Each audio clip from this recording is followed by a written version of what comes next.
سکتا. کیوں؟ کہ اللہ نے اسلام کو باقی رکھنا ہے. جب اسلام باقی رہے گا کب؟ جب مسلمان ہوگا. مسلمان کے بغیر تو اسلام باقی نہیں رہ سکتا ہے. تو ساری دنیا کی طاقتیں مل کر ہمیں نہیں مٹا سکتی، کیونکہ اللہ نے اسلام کو باقی رکھنا ہے. اور اسلام باقی رہتا ہے مسلمان سے. نماز باقی رہتی ہے نمازی سے، قرآن باقی رہتا ہے حافظ قرآن سے، حج باقی رہتا ہے حاجی سے، عمرہ باقی رہتا ہے عمرہ کرنے والے سے. تو اللہ نے پوری دنیا کے شیطان دجال کٹھے ہو جائیں ہمیں مٹا نہیں سکتے. ہاں یہ ہو سکتا ہے کہ اللہ ہمیں ختم کر دے، ہمیں ختم کر دے، مثلا ساری دنیا کا باطل کا مٹا دو اور ہم مٹ جائیں. تو اللہ کیا کرے گا؟ کسی اور قوم کو فوراً کلمہ پڑھا کے مسلمان بنا دے. اسلام نہیں مٹ سکتا ہے، دنیا کی کوئی طاقت نہیں مٹا سکتا. اور یہ جو تبلیغ کا کام چلا ہے اس بات کی نشانی ہے کہ اللہ دین کو زندہ کرنے والا ہے. یہ کوئی جماعت نہیں ہے کہ جویں دنیا جماعتیں ٹریاں ودیاں، یہ کوئی جماعت نہیں ہے. پورے عالم کے انسانوں کو سامنے رکھ کر ایمان کی دعوت دینے کا پروگرام اور نظام ہے. اس کا آخر ہدایت ہوگا اور اللہ جو چاہے کر دے. چاہے باطل والوں کو ایمان دے دے، اللہ کی سنت. تو کوئی 500-600 سال پہلے ایک دور آیا ہے جب یوں لگا کہ دنیا سے اسلام مٹ جائے گا اور ختم ہو جائے گا. یہ دور ہے 7ویں صدی کا. زوال تو شروع ہو گیا 5ویں صدی سے، جب مسلمان آپس میں لڑ حکومتوں کے غلام بن گئے. 583 سے 483 سے زوال آنا شروع ہوا. اور پھر وہ چلتے چلتے اتنا آگے چلا گیا کہ ایک دوسرے کے گلے کاٹنا یہ فن بن گیا. حکومت کی خاطر ذبح کر دینا، کھوپڑیوں کے مینار بنا دینا. اسپین کا مسلمان بادشاہ تھا، وہ مسلمان اپنے دشمنوں کی کھوپڑیاں کاٹ کر اس کو خالی کر کے اس میں مٹی ڈال کے اس میں پھول اگایا کرتا تھا. یہ ظلم و ستم شروع ہوا. تو اللہ تعالیٰ نے تاتاریوں کا عذاب اٹھایا اور صحرائے گوبی سے ایک فقیر آدمی جس کا نام تھا تموجن، یہ 564 ہجری میں پیدا ہوا. یہ اتنا غریب تھا کہ چوہے مار کے کھاتا تھا. اتنا غریب اور اتنا بے بس تھا، اس کی بیوی کو دشمن اٹھا کے لے گئے اور یہ واپس نہ کروا سکا. یہ اتنا بے بس تھا. جب انہوں نے خود واپس کیا تو اس کی بیوی حاملہ تھی. اس کا نام تھا تموجن اور اس کو بعد میں تاریخ نے نام دیا چنگیز خان. چنگیز خان جب وہ 40 سال کی عمر کو پہنچا تو دنیا کا سب سے طاقتور بادشاہ بن چکا تھا. اور پھر مسلمان بادشاہ کیا، عوام کیا، رعایا کیا، امیر کیا، غریب کیا، وہ تباہی کی آخری حدوں تک آپس میں مالکی، حنبلی، شافعی، حنفی ایک دوسرے کو قتل کر رہا ہے. شیعہ سنی ایک دوسرے کو قتل کر رہا ہے اور ایک دوسرے پر لڑائیاں اور ایک دوسرے کے خلاف مناظرے. یہ دین بن گیا. 317 ہجری میں 317 میں پیچھے سے بات چل رہی تھی. عسیٰ ان یبعثک ربک مقاما محمودا. اس آیت پر کچھ حنبلی کچھ دوسرے مسلمان آپس میں اتنا اختلاف ہوا کہ لڑ 300 آدمی ذبح ہو گئے. یہ کیفیت بن رہی. اور عباسی بادشاہ عید کی نماز پڑھنے نکلتا ہے. بغداد کا خلیفہ عید کی نماز پڑھنے جا رہا ہے. اس کے آگے مراسی نچی جاندے، بھنڈ نچی جاندے تو کرتب ہوئے جاندے. عید کی نماز کے لیے یہ جلوس نکلتے عیدگاہ میں عشاء کے بعد پہنچا اور عید کی نماز عشاء کے بعد پڑھی گئی. یہ حال ہو گیا. اس طرح کی صورتحال بن گئی اور اخلاقی پستی اپنی حد کو پہنچی. تو اللہ تعالیٰ نے چنگیز کو اٹھایا اور اس نے 610 میں اسلامی سلطنتوں پہ حملہ شروع کیا. یہ بامیان افغانستان کا شہر ہے.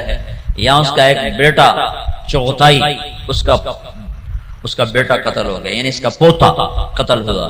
تو جب بامیان فتح ہوا تو اس نے حکم دیا کہ کتے بلے بھی ذبح کر دیے تھے، عورتوں کے پیٹ چاٹ کر کے اس میں سے بچے نکال کے وہ ذبح کر دیے تھے۔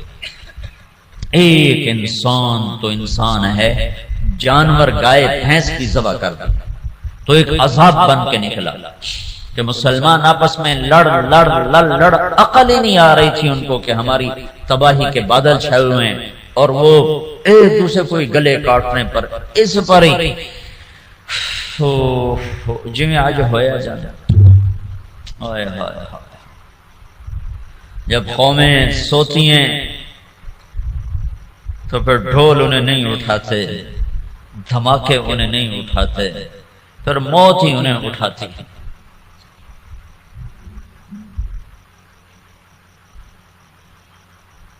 610 ہجری میں چنگیز خان نے بخارا پہ حملہ کیا۔ سب سے پہلا شہر بخارا تھا بڑا جس پر اس نے حملہ کیا، اور جب وہ مسجد کے ممبر پر آیا تو اس نے لمبی ٹوپی پہنی ہوئی تھی، سردیوں کا زمانہ تھا، اور چہرے پہ رنگ ملا ہوا تھا سردی کے اثر سے بچنے کے لیے۔ کہنے لگا مسلمانوں تم جس خدا کو مانتے ہو میں اس خدا کا عذاب بن کر آیا، خون کی ندیاں بہا، اور 40 سال مسلمانوں کے خون سے زمین بھر کر 656 ہجری میں ہلاکو خان نے بغداد پہ حملہ کیا، 15 لاکھ آدمی ذبح کر دی، 40 دن قتل عام ہوتا اور دریائے دجلہ سرخ ہو گئی۔ اب یوں لگتا تھا کہ اب دنیا میں اسلام ختم، اب اسلام نہیں باقی بچ سکتا۔ تو میں نے تمہیں بتایا نا کہ اللہ نے اسلام کو باقی رکھنا ہے، اسے کوئی نہیں مٹا سکتا۔ تو جب مسلمانوں کے ہاتھ میں سے طاقت نکل گئی اور وہ بے بس اور عاجز ہو گئے اور اتنی بڑی تاتاری طاقت سے لڑنے کی ہمت نہ رہی، تو اللہ نے کیا کیا، اس دعوت کی طاقت کو ظاہر کیا۔ کچھ ترکستانی تاجروں نے تاتاریوں میں تبلیغ شروع کر دی، تو وہ قوم جو دنیا میں اسلام مٹانے آئی تھی وہ مسلمان ہونا شروع ہو گئی۔ یہ دنیا کی تاریخ کا عجب واقعہ ہے۔ چنگیز خان اس نے شہروں کے شہر تباہ کر دی۔ اس کے مرنے کے بعد اس کا بڑا بیٹا تھا جوجی، اس نے سلطنت کو 4 حصوں میں تقسیم کیا، روس جوجی کو دیا، منگولیا کا علاقہ چغتائی کو دیا، اور اپنا صحرائے گوبی اور چین اور اس کا دائیں بائیں یہ اوغدائی اس کو اپنا جان نشین بنایا، اور تولوئی کو آذربائیجان سے لے کر ایران کا علاقہ دیا۔ دنیا کا سب سے بڑا فاتح ہے چنگیز خان۔ تو پوری دنیا میں چنگیزی چھا گئے اور مسلمان بے بس اور حقیر، کوئی شکل نہیں ان سے ٹکر لینے کی۔ تو اس دعوت کی طاقت کو اللہ نے ظاہر فرمایا۔ جوجی کا بیٹا تھا ایباقا، وہ اس کے مرنے کے بعد بادشاہ بنا۔ ایباقا کا بیٹا تھا برکا، وہ اس کے بعد بادشاہ بنا۔ اس کے دوران دعوت کا کام شروع ہو گیا تاتاریوں میں، تاتاری عوام مسلمان ہونا شروع ہوئے۔ اس سے دعوت چلتے چلتے برکا خان کا ایک وزیر مسلمان ہوا۔ وہ جب موقع پاتا تو برکا کو اسلام کی باتیں سناتا، تو سن کے حیران ہو کر کہتا یہ اچھی اچھی باتیں کس نے تمہیں سکھائی ہیں؟ کہا یہ اسلام سکھاتا ہے۔ کہا یہ اسلام کہاں سے تم نے سیکھا ہے؟ کہا یہ کچھ مسلمان آتے ہیں جو یہ باتیں بتاتے ہیں، اگر آپ اجازت دیں تو آپ سے ملاؤں؟ کہا ہاں، اب اگر کوئی مسلمان آئے تو مجھ سے ملانا ہے۔ تو ایک ترکستانی تاجروں کا قافلہ، وہ تاجروں کے بھیس میں ہوتے تھے، کام دعوت کا کرتے تھے۔ اللہ نے اسلام کو باقی رکھنا ہے، یہ مٹ نہیں سکتا، اسے کون مٹا سکتا ہے۔ عیاں یورش تاتار کے افسانے سے پاسما مل گئے کعبے کو صنم خانے سے۔ تو جب وہ قافلے والے آئے تو اس نے برکا خان سے ملایا۔ برکا جو تھا نا، اس نے جب دعوت سنی تو مسلمان ہوا، اور پوری روس کی سلطنت میں اسلام پھیل گیا۔ تاریخ لکھنے والے لوگ حیران ہوتے ہیں کہ یہ دنیا میں پہلی دفعہ ایسا ہوا کہ فتح کرنے والی قوم نے اپنے غلاموں کا دین قبول کر لیا۔ ہر کوئی بادشاہوں کا کلمہ پڑھتا ہے، لیکن یہ دنیا کی تاریخ میں پہلی دفعہ ہوا کہ غلاموں کا کلمہ بادشاہوں نے پڑھا۔ تو ایک نسل پوری چنگیز خان کی مسلمان ہو گئی۔ اب ہلاکو جو تھا وہ مصر ایک ملک باقی رہ گیا تھا، وہ اس پہ حملہ کرنے کے لیے لشکر جرار لے کر نکلا۔ تو مصر کے بادشاہ رکن الدین بیبرس نے برقع خان کو خط لکھا کہ ہلاکو ہم پہ حملہ کرنا چاہتا ہے، تو مسلمان ہے ہمارا ساتھ دے۔ تو برقع خان نے ہلاکو کو خط لکھا کہ تو مصر پہ حملہ چھوڑ دے ورنہ میں تم پہ حملہ کروں گا۔ وہ بھی مسلمان ہیں، میں بھی مسلمان ہو چکا ہوں، کلمہ پڑھ چکا ہوں۔ جب یہ خط ہلاکو نے پڑھا تو پریشان ہو گیا۔ اس نے برقع خان کو خط لکھا کہ تمہیں پتہ نہیں ہے کہ چنگیز کا قانون یاسا، اس میں یہ لکھا ہوا ہے کہ کوئی تاتاری دوسرے کے خلاف تلوار نہیں اٹھائے گا۔ تو برقع خان نے اس کو جواب دیا، وہ بھی کافر تھا، تو بھی کافر ہے، میں مسلمان ہوں، تو مصر پہ حملہ کرے گا، میں تجھ پہ حملہ کروں گا۔ اب اللہ کا غیبی نظام چلا ہے، اسلام کو کوئی نہیں مٹا سکتا۔ 4 بیٹے ہیں ہلاکو چنگیز کے، جوجی، اغدائی، چغتائی، طولوئی۔ ہلاکو طولوئی کا بیٹا ہے اور برقع ایباقہ کا بیٹا ہے۔ اور جب یہ لشکر نکلا ہے مصر پہ حملہ کے لیے تو یہ حقیقت ہے اس لشکر کو مصر والے نہیں روک سکتے تھے۔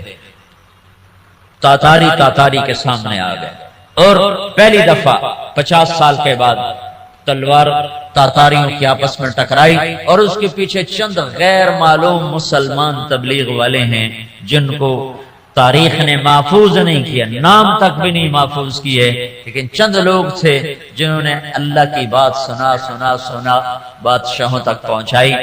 پھر ایک خوفناک جنگوں کا سلسلہ شروع ہو گیا۔ ہلاکو نے ظلم زیادہ اس لیے کیا کہ ہلاکو کی بیوی عیسائی تھی، دوزہ اس کا نام تھا، اور اس کا جو سالار تھا وہ بھی عیسائی تھا، اس کا نام تھا قطبوغا۔ یہ دونوں عیسائی تھے۔ تو یہ چاہتے تھے مسلمانوں کو مٹا دیں، لیکن میرے اللہ مکروا ومکر اللہ واللہ خیر الماکرین، مکروا مکرا ومکرنا مکرا وهم لا یشعرون۔ اللہ نے برقع کو ایمان دیا، اس سے جا کر ٹکرایا ایک جنگ میں، جو ہلاکو نے پہلے مصر پہ حملے کا ارادہ کیا، لیکن اس کا بھائی تھا منگو خان، وہ اس وقت چنگیزیوں کا بادشاہ تھا۔ جب اغدائی مرا تو اس کا بیٹا قیوق تھا، وہ بادشاہ بنا۔ قیوق کے مرنے کے بعد منگو خان بنا۔ ہلاکو مصر پہ حملے کی تیاری کر رہا تھا کہ منگو خان مر گیا، تو وہ قانون تھا کہ جو تاتاری بادشاہ جہاں بھی ہے وہ بڑے بادشاہ کی میت پر پہنچے، تو اس نے سارے لشکر کو کوچ کا حکم دیا۔ تھوڑی سی فوج اس نے فلسطین میں رکھی، اور 2 سال کے بغداد کی تباہی کے 2 سال کے بعد 656 میں بغداد تباہ ہوا۔ 658 میں رکن الدین بیبرس نے قطبوغا پہ حملہ کیا اور وہ زندہ گرفتار ہوا۔ پھر انہوں نے اس کی بوٹی بوٹی کر کے اس کو پھینک دیا۔ پھر ہلاکو لاؤ لشکر لے کے مصر پہ چڑھا ہے تو برقع خان آگے آیا۔ یہ دونوں